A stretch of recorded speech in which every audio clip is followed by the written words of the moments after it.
Oh, Mover Nation, what's going on? I swear to God, I do have it together in my life, but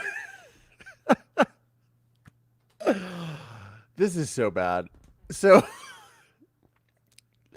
so I'm sitting here in my software, and I decided yesterday after I wrapped the Wednesday wrap, I was like, let me get ahead of the game and post a bunch of lives that are upcoming here on the YouTube channel, and let me create all of those sessions. And so they're all created in advance. So of course I go on and I log on to the software so I can do our Thursday thoughts like we always do. And I jump on and I jump into the Thursday thoughts. And I'm sitting here and I'm looking at the side. I'm like, is anybody like, are people not coming? And I don't know, I'm chatting away, and I realized that I was in a Thursday Thoughts 2 weeks from now. In the session by myself, talking away, chatting away, doing my thing. Hey, what's going on? What's going on? Really, what is going on? Oh my goodness, it has been an absolute interesting day. Hey, look, I got my hair done. We're going to talk a little bit about that. We're also going to talk about my parking garage adventure this morning, which was interesting, and how that sort of dovetails into something that I was reading yesterday on Apple News. And maybe we'll even discuss a little bit of this Koberger thing, because I totally missed that yesterday. And obviously there was a presidential debate last night. We're not going to get into that. But then this plane that went down in Russia. I mean, just a lot of craziness going on in the world. But first, before we get into it, I'm Collier Landry. This is Moving Past Trauma Live, the Thursday Thoughts for August 24th, 2023. Let's get into it. Testimony continued today in the most notorious criminal trial in... When I was 12 years old, my testimony sent my father to prison for murdering my mother. This podcast serves as a type of therapy and reconciliation for myself, and it is my hope that it helps anyone who has experienced deception, betrayal, and dark trauma. I'm Collier Landry, and this is Moving Past Trauma. I mean, can you really think of anything more goofy than me sitting here right now, talking to myself, going, where is everyone? Nobody likes me. And yet, here we are. Everybody's here. Welcome. Yeah, it's been an interesting day. So I got my hair done. As you can see, my hair is dark. Now, I discuss this with Tara a lot and with many people. And I think you guys notice, like on social media, when I will post a video and somebody says, I don't like your hair. Why do you do your hair like that? Why is your hair blonde? And this isn't just people who see me on social media. This is my friends. So I think I shared probably, I don't know, I shared a couple months ago. I was at dinner with very good friends of mine, and my dear friend John, who I've known for almost 2 decades, right? 15 years easily. And he's sitting there and he's talking to me. And he says, Collier, John likes to give, and I've got to have John as a guest on the show because he's just absolutely hilarious. But he says to me, and he was my co-executive producer of A Murder in Mansfield, and he did the film American History X. He did Havoc with Barbara Koppel, which was Channing Tatum's first film, and Anne Hathaway and Freddie Rodriguez and Joseph Gordon-Levitt was in it, and a bunch of people. Channing Tatum, obviously, and Barbara Koppel directed it. And so he and I go way back, but he likes to I love him today dearly, but he definitely likes to give his opinion and feels that his opinion carries a lot of gravitas with it. So we're sitting at dinner, and he says to me, he goes, unprovoked, by the way, mind you, Collier, have you ever considered your hair? And I said, well, actually, John, this is something that comes up a lot because a lot of people say to me, why is my hair blonde? Why do you dye your hair blonde? And I continually said, it is from the sun. And I used to, up until about about 5 weeks ago, I was swimming every day in the chlorine pool at my gym, right? At another gym I belong to, and which I specifically joined just to have the pool access to the pool, right? So, so we're sitting there, we're having this conversation, and he goes, you should consider dyeing your hair. You should consider going back to your natural color.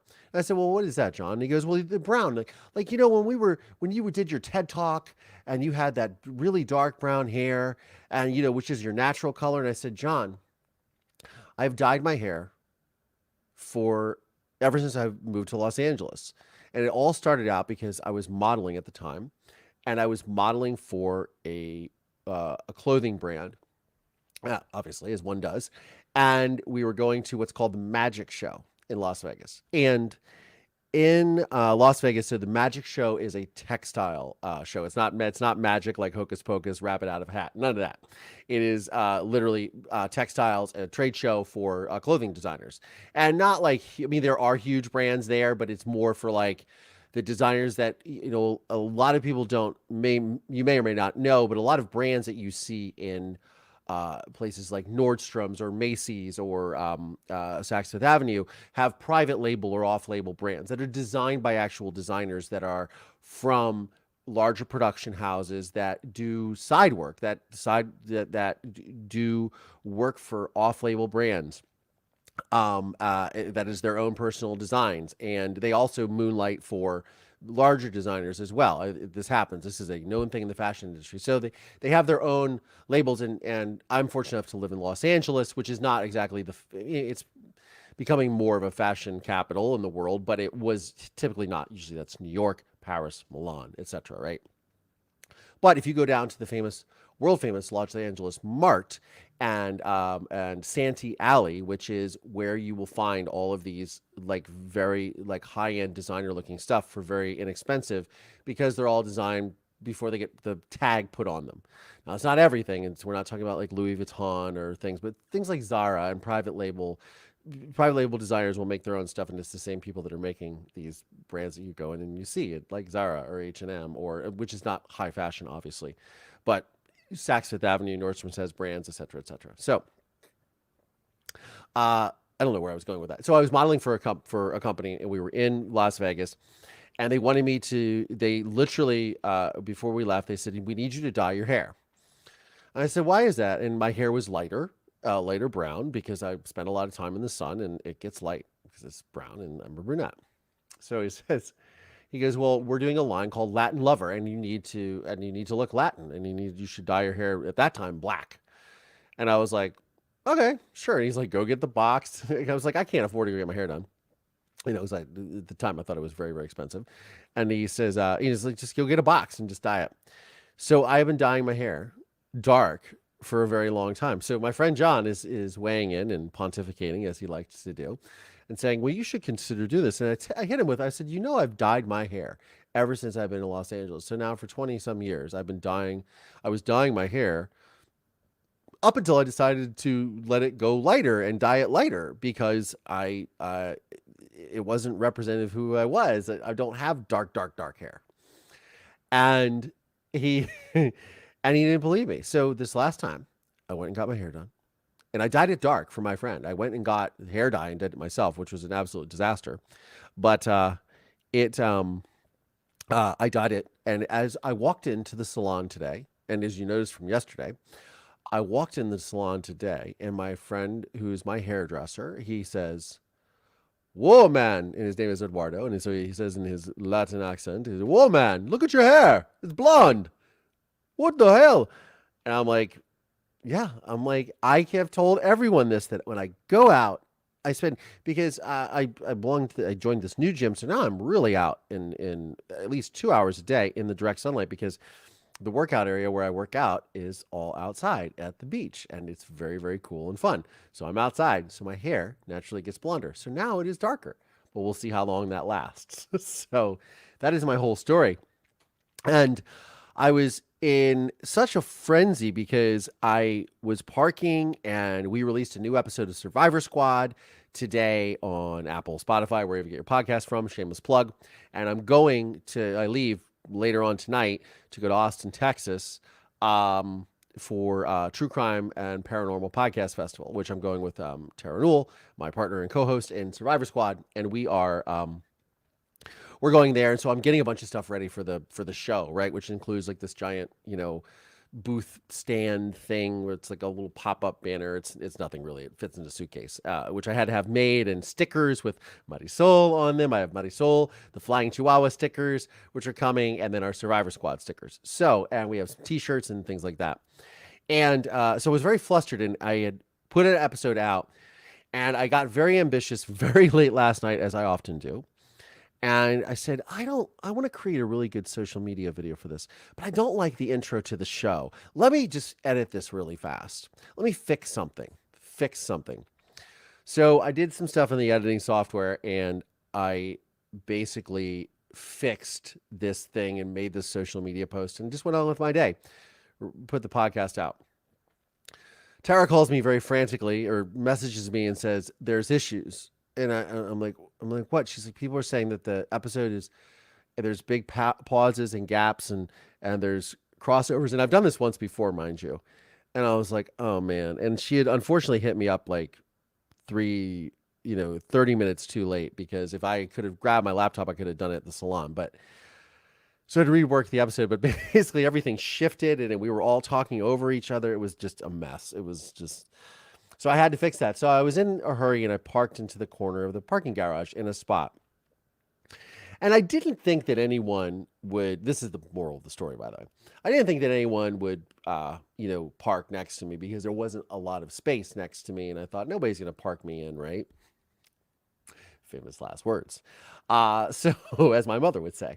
So I go and I get my hair done. And I'm talking to Eduardo, and oh, you're really blonde. I was like, just make it a little darker, man, so it lasts a little longer, so it doesn't get so bleached out blonde, and et cetera, right? So we do the whole thing, and I realized I was so frazzled, I forgot my parking ticket to get it validated, and it's $1 million to park in this parking structure, so I need to do that.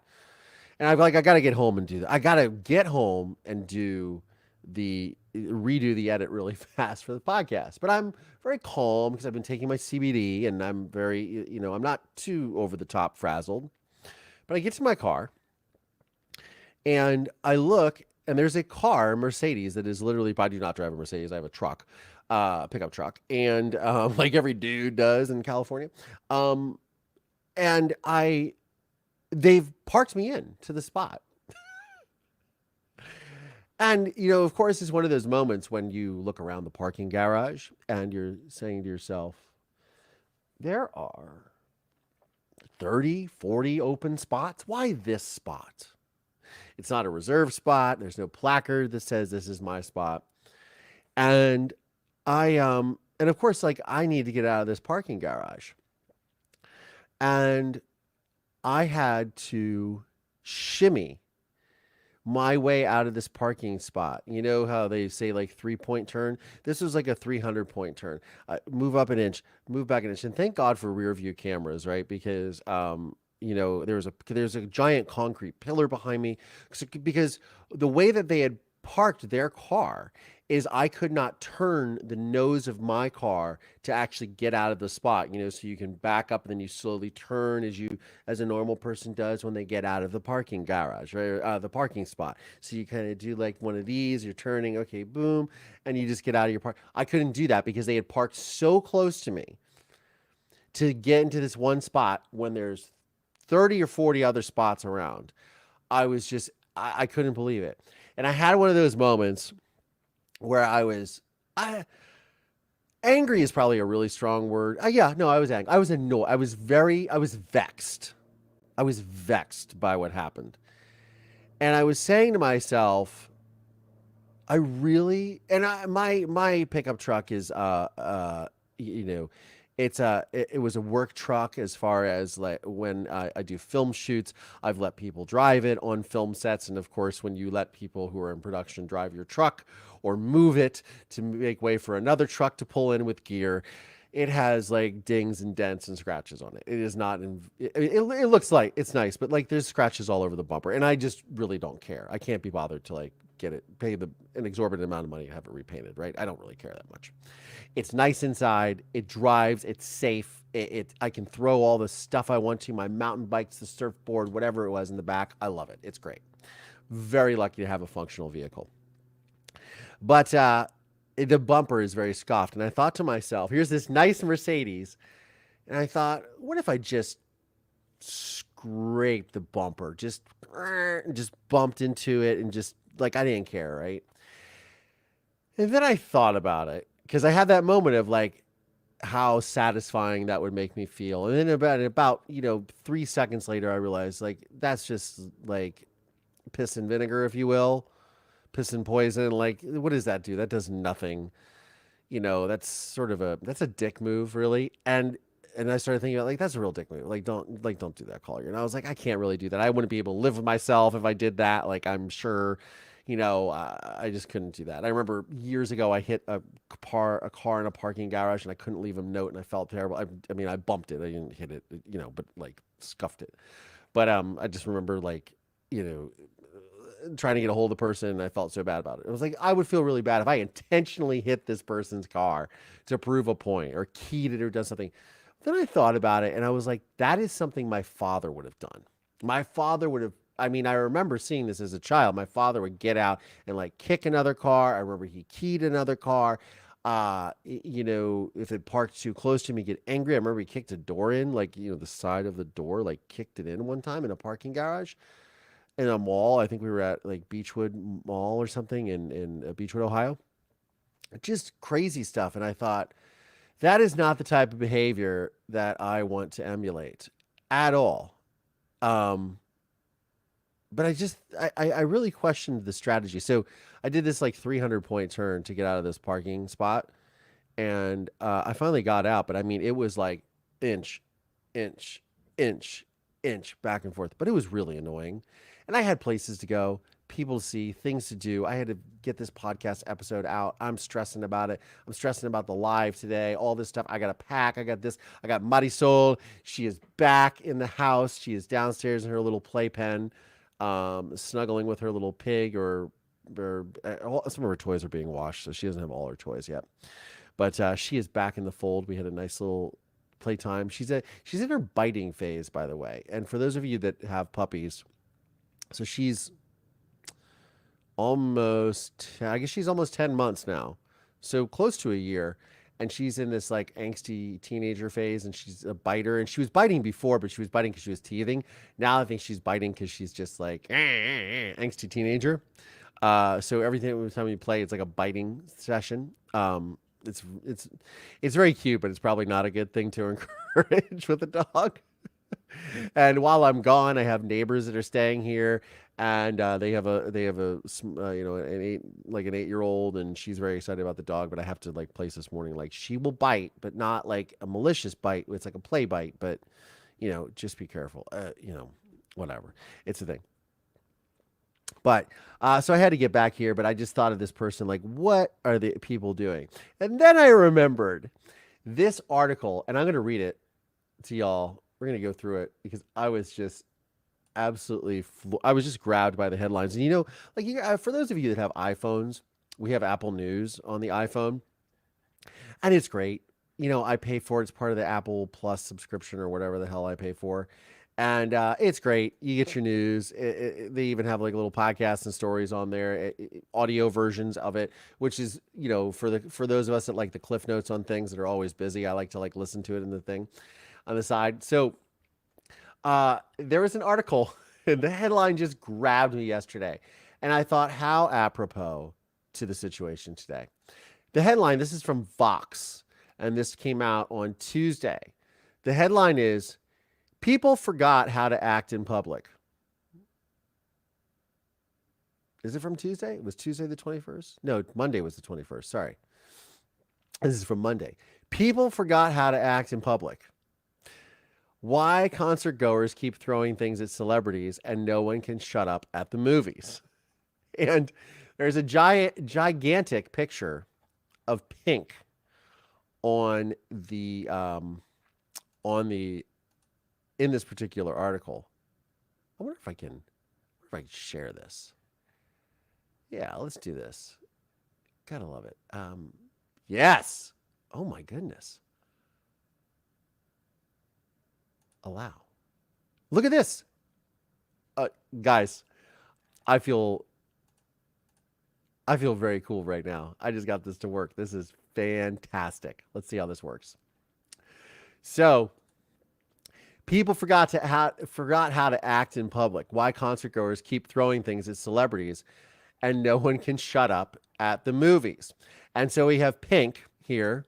And I love her outfit, by the way. Absolutely fabulous. I've never met her, but she seems very cool. I like some of her music.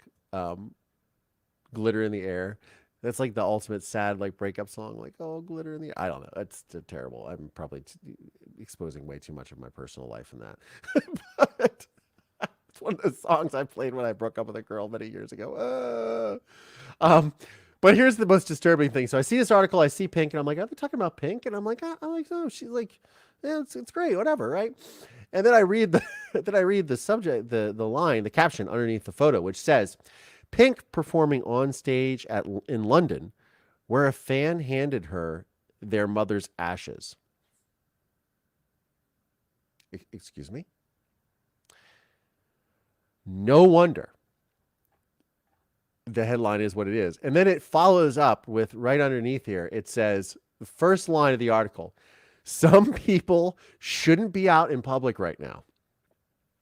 Now, I cannot agree more. Now, I recently went to see the Barbie movie about a month ago. Tara and I went to see it. And honestly, I loved it. And, political undertones, overtones, whatever you want to call it. It's made a lot of money, over $1 billion. It was really, really well done. I'm a filmmaker. I've worked in this industry for a long time. Production value, production design. Forget like whatever, whatever leaning. It's too whatever you think it is. Enjoy it for the movie that it is. It was really great. It was visually stunning. It was well acted. It was fun. I had a good time with the movies. Huge hit. Fantastic. Predominantly female cast, about a female. It was great. I was into it. But when I go to the movies, so I had ordered, I had bought our seats online, and this one theater that we were going to has recliner seats, which was like really awesome. And I have not, honestly, I used to be a very avid moviegoer prior to the pandemic. And I realized going to that movie and even buying the tickets that like I haven't really been going to the movies like I used to. I used to go like all the time, and because I love going to the movies. And we walk into the theater, and again, these are these recliner seats, which are like amazing, and they, it's the whole thing, right? And I pre-bought tickets. We go to our seats, and so Tara has her seat, I have my seat, and there's someone in my seat, and there's a seat next to that is empty, and it's a woman, and I said to her, look at my ticket. I said, I think you're, very kindly. I said, I think you're in my seat. And she replies, I am. And I said, oh, okay. And she goes, but my seat's broken, so I want to sit here.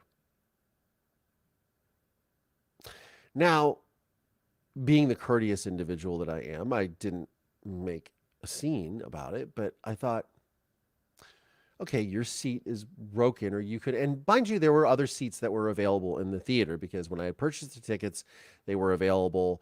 I had purchased them the day before we went in. We were late to the movie. The movie was already starting, or not starting. The previews were already about to start, but pretty much everybody was in the theater. And as far as I could tell, and there were other seats, and I thought to myself, like, okay, so because your seat did not work, instead of you going and getting another seat, you chose to take my seat, which was right next to your seat. And instead of being like, oh, hey, I'll move. I'm so sorry. Yeah, this seat was broken. I'll go handle it with the people. She just refused to move. So I was like, okay, this is interesting. And Tara's looking at me like, what do you, like, she doesn't know what to do. And she's nice like I am. We're with empaths. So it's not like I feel bad for the woman. I'm like, does that mean I'm going to go sit? Because I'm thinking to myself, well, there's the, they have reserved seats for handicapped and et cetera. And I thought, well, there are open seats, and I don't know. So I'll go sort it out, I guess. So I went to the concession stand. I had to get our, whatever she wanted, this pretzel, ginormous 18-foot pretzel thing. And I say to them, I say, oh, there's somebody, the seats are broken in the theater. And I said, there's somebody in my seat, but it is what it is. And they said, oh yeah, we've talked to her. She said that, and we just told her, we told her she could sit there. I was like, okay. And like, well, but you can have your seat back if you want, or we can. I was like, okay, so you gave my seat to, and she feels entitled to my seat to begin with. It was the whole thing. We got it all sorted out, but I just thought it's really interesting. Really, people don't know how to act in movie theaters. So I come back, and as I'm walking to the theater, which the movie by this time has already started, full on, because it took forever to get this, pretzel the size of my, as a basketball and all these things. And people are sitting in the movie theater. And I don't know when this started, because like I said, again, I have not been to the theater in a long time, like a regular theater goer. But they are full on the phone, and some of them are filming, and they're doing this thing, and they're checking, and you're just going through all of this. And I don't know if they're checking their social media. I was like, what the hell is wrong with people? So this article, which I find very interesting, as I've just left like Pink's crotch up the whole time. Whole point of this story is, I just thought, you gotta be kidding me. You gotta be kidding me.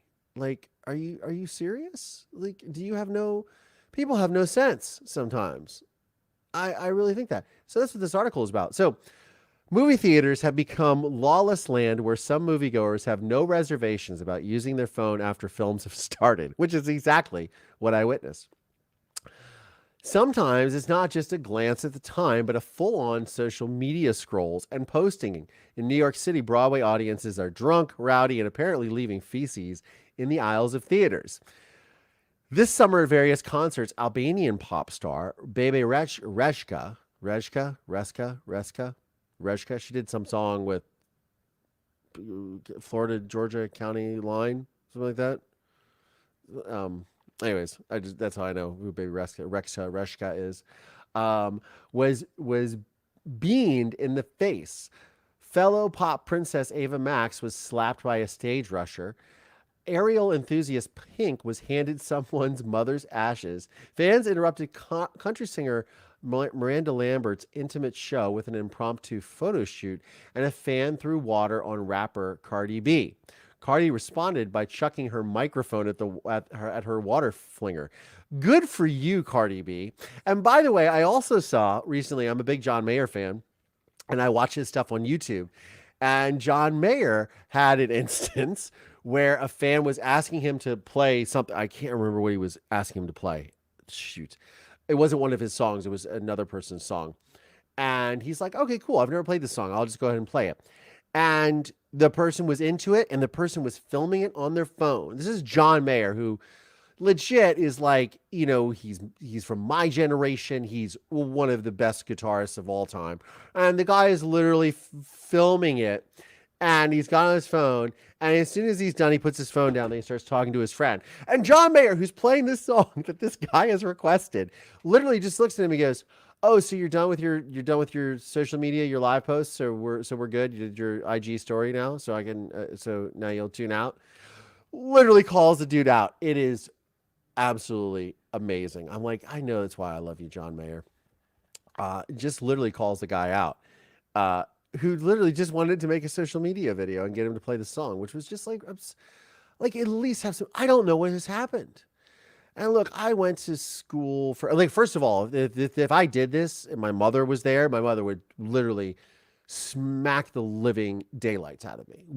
I would have a black eye. she would be so angry because she was somebody that took me to the theaters as a child. I used to go see orchestras, the Cleveland Symphony Orchestra, the Columbus Symphony Orchestra. I would go see, plays and things like that. And I was told, you need to pay attention. Performers are performing, et cetera, movies, all that stuff. Uh, she would literally smack the sense out of me, and rightfully so. But this is just mind-boggling to me that people behave like this. Large-scale in-person events are down bad. According to experts I spoke to, this rash of bad behavior can probably be traced to the pandemic shutdowns of 2020. During the lockdowns, we didn't have large-scale social events, and no doubt, some people have sort of forgotten how to act now that they're back.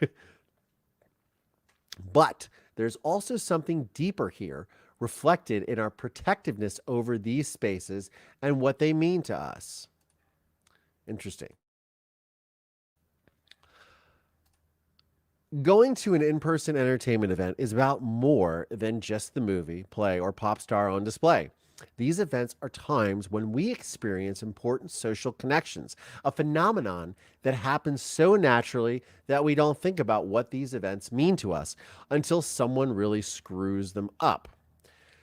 So, on that note, I think about this live podcast that I do right here on YouTube every Wednesday, Thursday, 3 p.m. Pacific, 6 p.m. Eastern. You guys all know.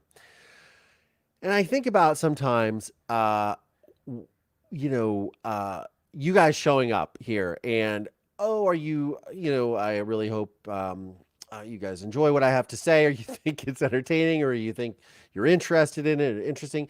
And then I look over sometimes at the comments in here, and I just notice that, here we're talking about Reading and the Civic Auditorium, and you guys are having these really cool conversations. And a lot of times I know that On the Outskirts was having some trouble. The other last week was stranded in Denver and had to drive, and you guys were reaching. I notice these things in the comments, and sometimes I can't read them because I don't blow them up and I can't read them without my glasses, and I don't want to wear my glasses sometimes. And because they're just reading glasses, but I can read everything now. But to me, I just kind of I realize as a performer, if you will, in front of the camera in this live, that it is bigger than me. That it is actually about the experience that y'all are having and are enjoying together.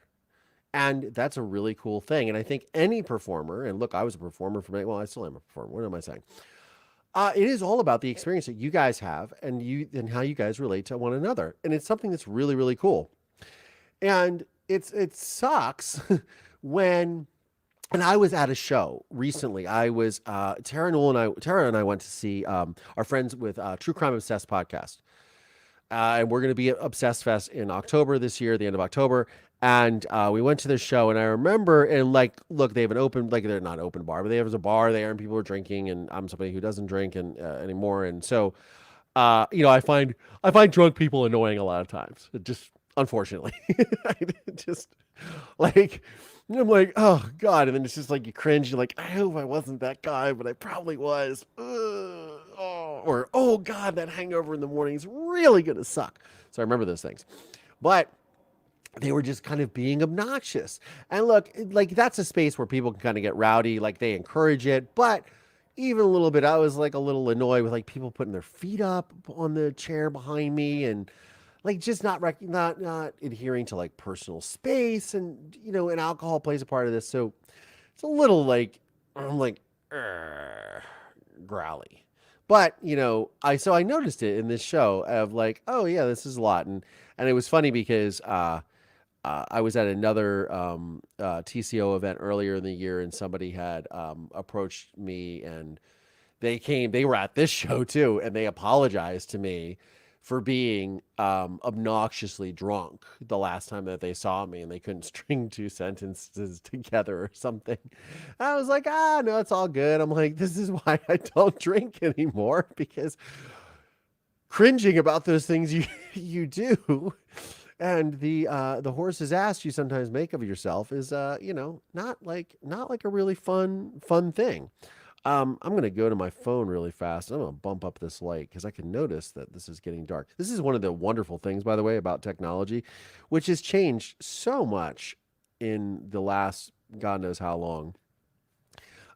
Because I've been a filmmaker for a really long time, but now everything runs on Bluetooth and you can control it on your phone. And it's just like it is literally, I will never be, I will never get over how amazing this is because I just remember you'd have to like send somebody over with the light or whatever, but look how much brighter it is. I just love this. This is just in all right from the app on the phone. It's pretty freaking wild. But anyways, back to the article, which is, these are the Thursday thoughts. This is the stuff I think about on like an almost daily basis. I think it's kind of fun. I don't know about you guys.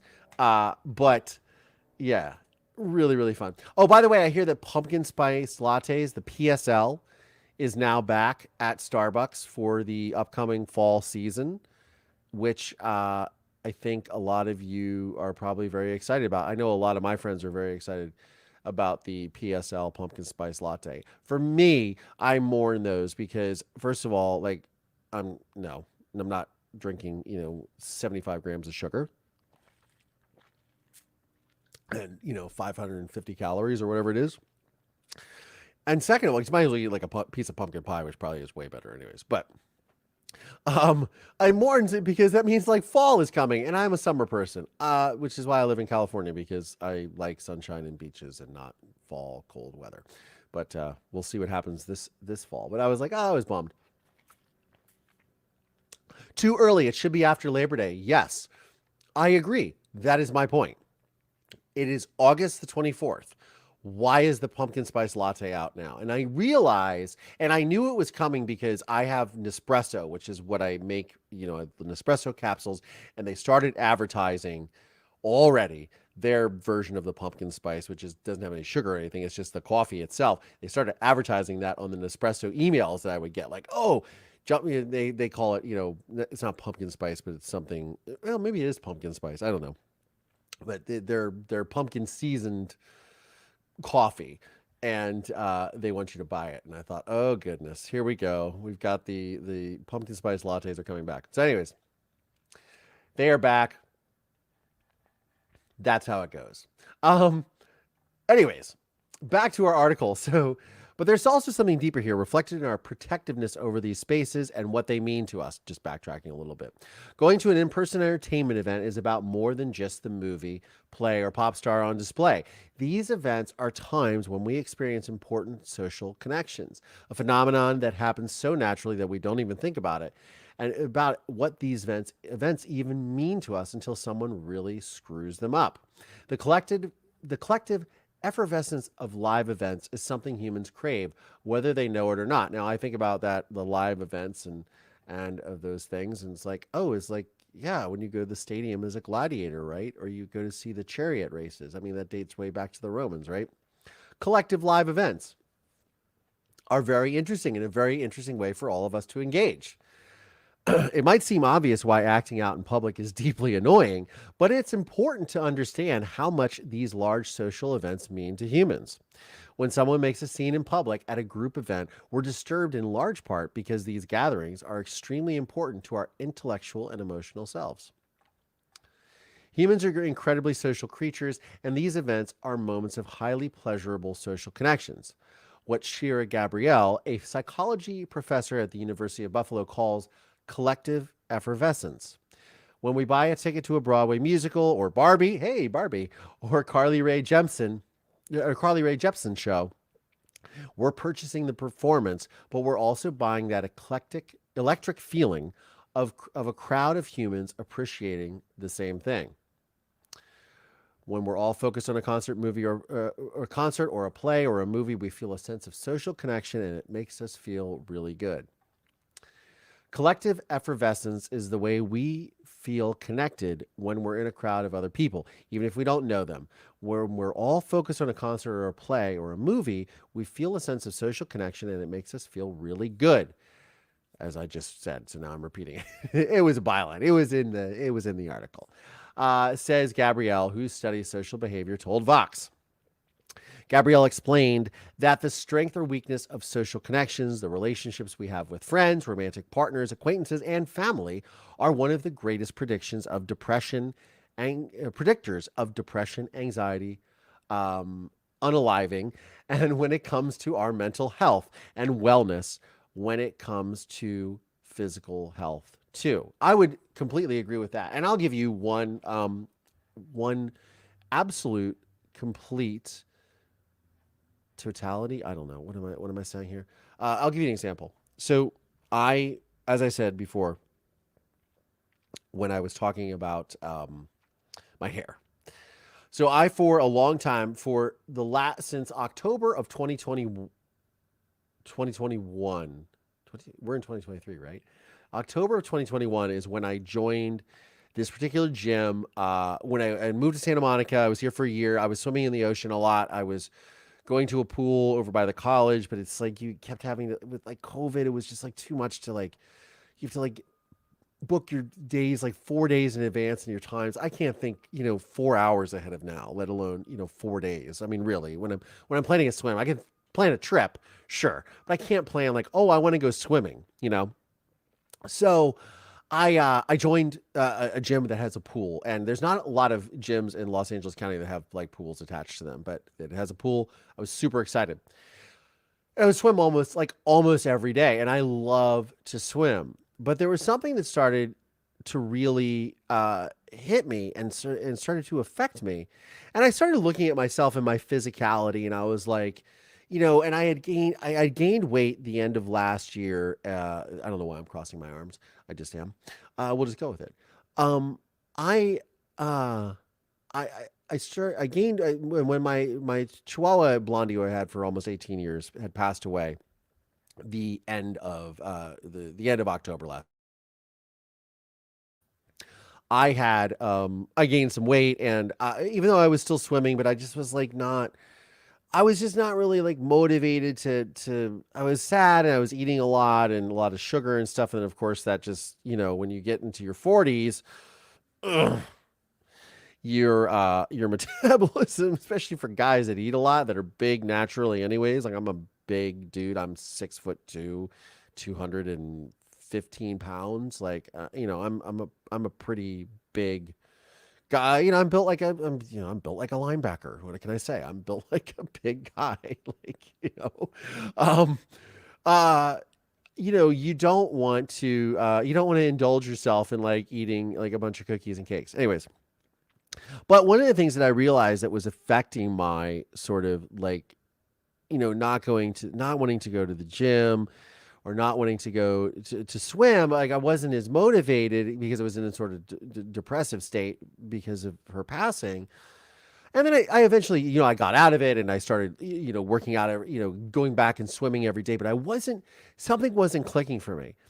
And it wasn't until I joined this other gym where I can work outside. And it is, I belong to Gold's Gym in Venice Beach.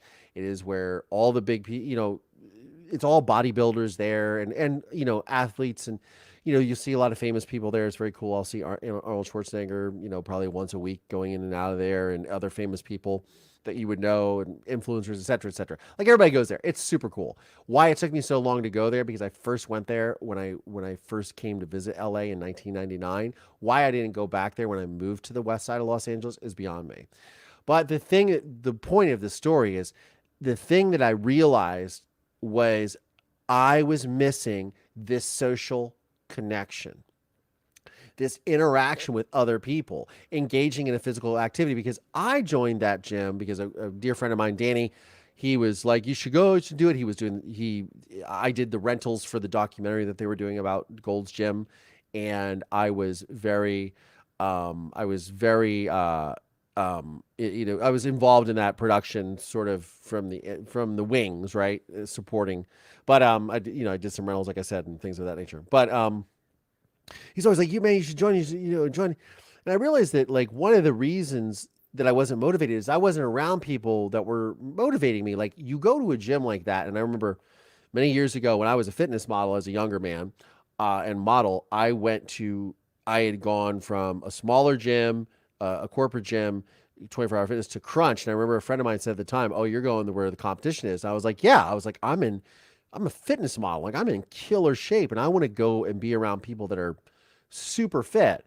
And I realized that I was missing that sort of hunger, that competition, because being around people that are obviously when you, and this is true, holds true for many aspects of life, right? You don't want to be the smart. If you're the smartest person in the room, you got a problem. You're in the wrong room. If if you're the most fit guy in the gym, you're in the wrong gym. If you're the most talented person on stage or in the venue, you're probably in the wrong venue. I mean, there are people that are absolutely ridiculously talented and whatever, but like there are LeBron Jameses and the Taylor Swifts of the world, absolutely, and the Tony Robbins, et cetera, et cetera. Those are people, obviously the pinnacles of the achievement, right? But for the most part, like if you're not around people that are constantly motivating you to be better, you got to be around people that are doing that in life and business, et cetera, et cetera. Not that I'm some business guru because I'm not, but I am somebody who finds competition and and being around people that are better than me really, really motivating, not discouraging. Like I said, I'm friends with Patrick Hines and Jillian Pensavalle.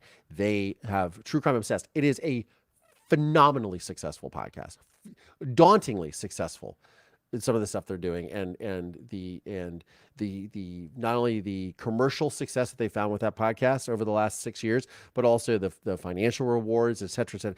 It is like they're a behemoth, right? And I'm just like, ugh.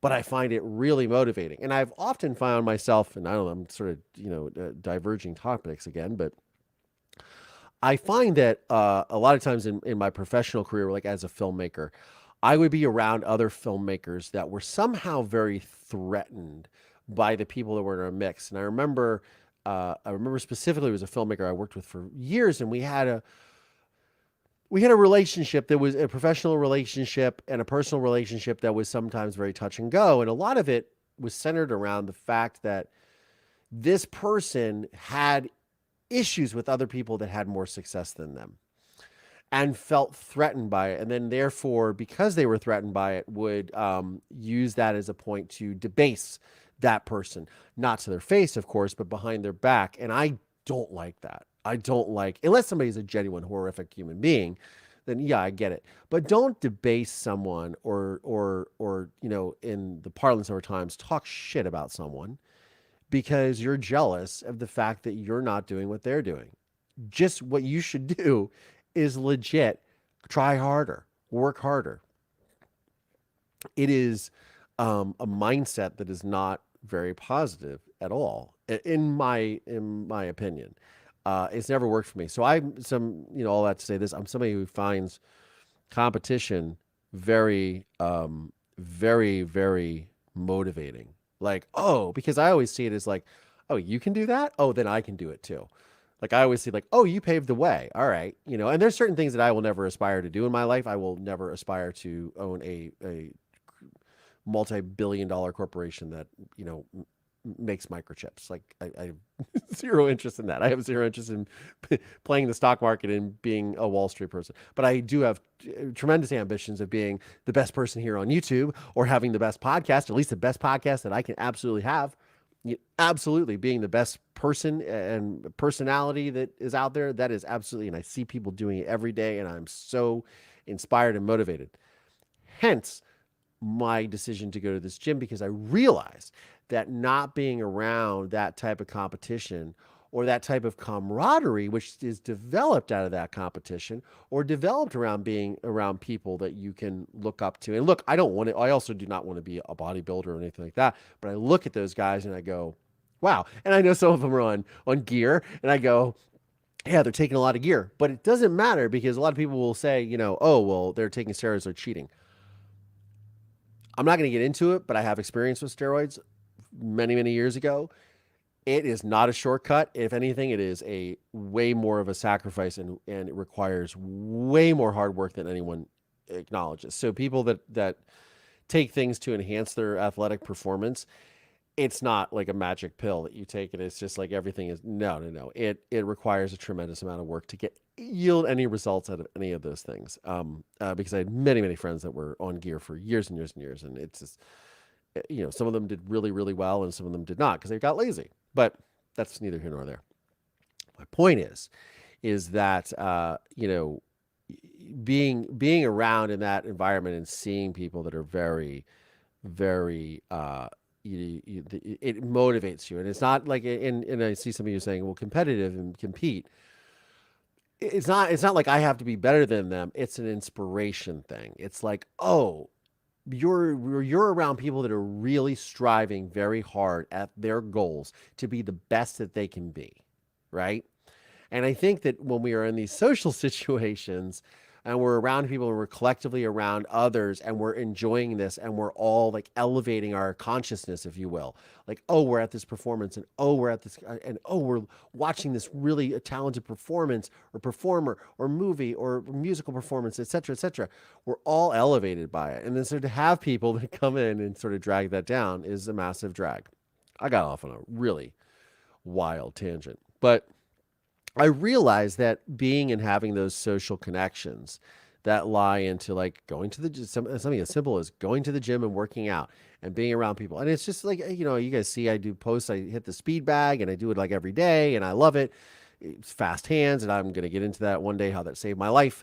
But, there's certain things that like, that's a fun thing. And then somebody comes up and then they start hitting the speed bag. And there are guys that are way better than I am at that, way, way faster doing stuff. And I'm just like, but we're all like having fun and we're engaged in that. And that's like this camaraderie, much like everyone here at the comments, all engaging, all talking about thing. And it is, yes, it is a growth mindset. There's Marisol. Amazon has clearly arrived at my neighbor's house. Oh man, that's too funny. Yes. Marisol is announcing the arrival of the packages. She's good. She's pretty mellow now. It's good to have her little bark back, but I'm leaving in like a few hours, which is kind of a bummer.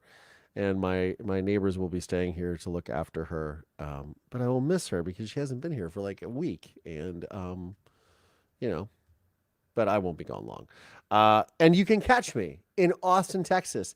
In Austin, Texas, that is apparently the seventh layer of hell because it is 106 degrees in Austin starting tomorrow. I think it's like 104 right now, or maybe it's 97, but it's going to be 100. And I think so. I arrive tomorrow, leave like late tonight, get in, early, super early morning. It's going to be 106 tomorrow, or 105 tomorrow, 106 on Saturday, 105 on Sunday. I mean, it's crazy hot. And I can't wait to come back because I have somebody who tells you guys all the time how I am a warm weather guy, and I really am. But that is a whole other level of hot, and we'll see how I do. I'm going to try to get some runs in the morning because every time I travel and every time I go down, I've never been to Austin before, so I'm very excited to check Austin out, even in the sweltering heat. I am very interested to run around the city because I think where we're staying is sort of down. Tara was explaining it to me. It's like she lived there a long time ago, and her family lives there, and where we're staying, I guess, is close to the college, I think, or the city center downtown or something. But we're in a great place, and we're in a great place, I guess, where all the bars are and stuff, which doesn't bother me at all. I want to just run around and see everything. So I always try to do two things especially when I travel internationally, which is get a run in wherever I go, because there's nothing like seeing the place that your environment and where you're at in a new place than being on foot. Like when you travel by car, you miss everything. And as somebody who grew up on the sort of East Coast, Ohio's sort of East Coast, and my whole family's from Philadelphia, we walk a lot of places. Car isn't the first choice, or we ride a bike. But, I always try to see everything on foot because it gives you a whole different perspective than if you're shuttled from one location to the other, and you kind of miss all the cool stuff in between. I don't know. That's my perspective. And then I try to do that, and I try to get a motorcycle ride in. A motorcycle or scooter or something, because also like seeing things on a motorcycle is also like very, very cool when you go to a foreign country, even though Austin is not a foreign country, and I will not be riding a motorcycle while I'm there, but I'll definitely try to get a run in. I just don't know at what time, because if I got up super early, which I do anyways, even at like 6 o'clock in the morning, I imagine it's going to be in the 90s. Wild. I've packed SPF 70 sunscreen, which I'm sure I'm going to have to lather on myself. And the barbecue. Yes, barbecue. Many of you have written in the now I'm getting hungry. I am so excited to have Texas barbecue. You have no idea because I love barbecue a lot. And so I'm very excited about that. So I'll be enjoying that as well in the sweltering heat. Yeah. I'll let you guys know if I get the run in. I'm sure you guys will find on social media. I will be posting on social media and you will see. I mean, when I land, the gym is open 24 hours because I'll just probably try to go get a workout, which is another thing I try to do is as soon as I land, and I got this from listening to Joe Rogan's podcast years ago, but like, it's one of those things like when you travel and to get yourself sort of oriented, you get that exercise in and you can either sort of rest or it sort of helps acclimate you to where you're at. I know that sounds ludicrous, but if I get in at like 3 a.m. or whatever, I don't know what time we're getting in, but I'll try to go to the gym and get a workout in and then just sort of that'll return me to homeostasis, if you will. Yeah. So check me out in Austin. So, yeah, so finishing up this article, I suppose.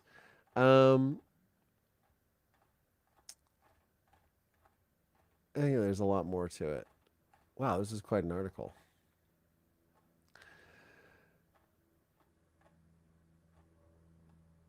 People will get the message from other folks that their behavior is not okay. Some people will get mocked eventually, in person or online, Gabrielle said. A deep sigh is always good. Side eye can be really helpful. Or, if someone posts something that is a video filmed during a movie, give them a good nature ribbing about that. I think that people will get the message. Here's hoping that they won't have to open TikTok during a movie or ruin a concert to find it. That's how the article ends. We'll just leave it like that. You can check that article out on Vox if you are interested. Oh my goodness, I talked so much. I forgot to play our sponsor video. Bad Collier. Yeah. Anyways, well, hey, I will play it out. So anyways, you guys check this out. This is a little video I did right before. This is a sponsor of the show. I'm going to play this real fast. Check it out.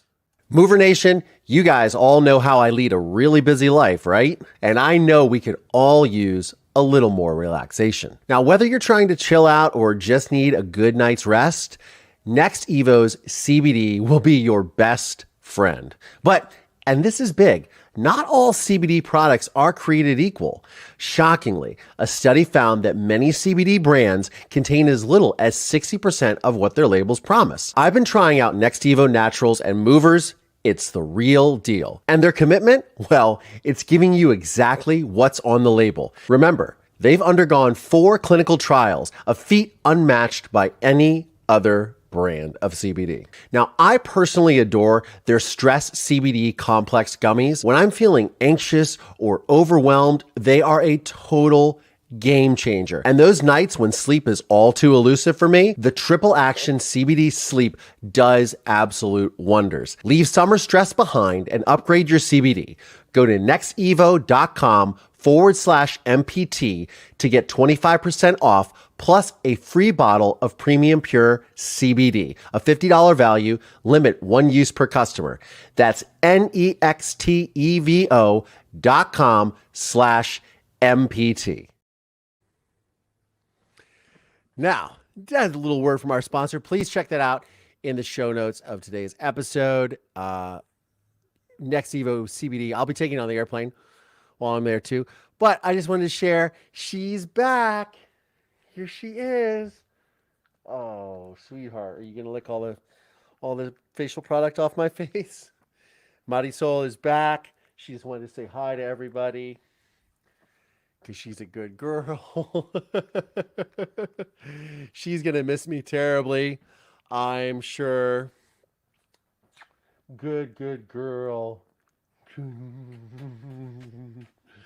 She will miss me terribly.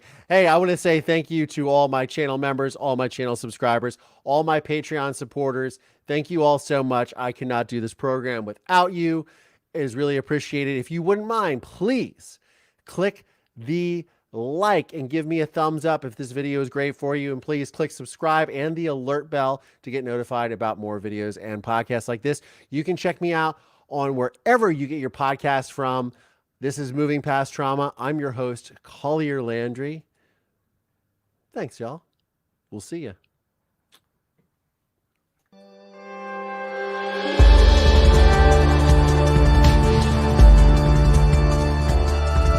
This podcast is made possible by support from listeners just like you.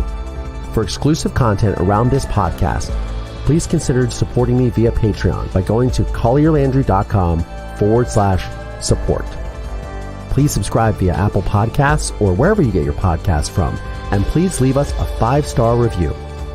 If you want to see video episodes of this podcast, please check out my YouTube channel at youtube.com/collierlandry. You can find links to additional resources in the show notes of today's episode. This podcast is a production of Don't Touch My Radio. Copyright Collier Landry.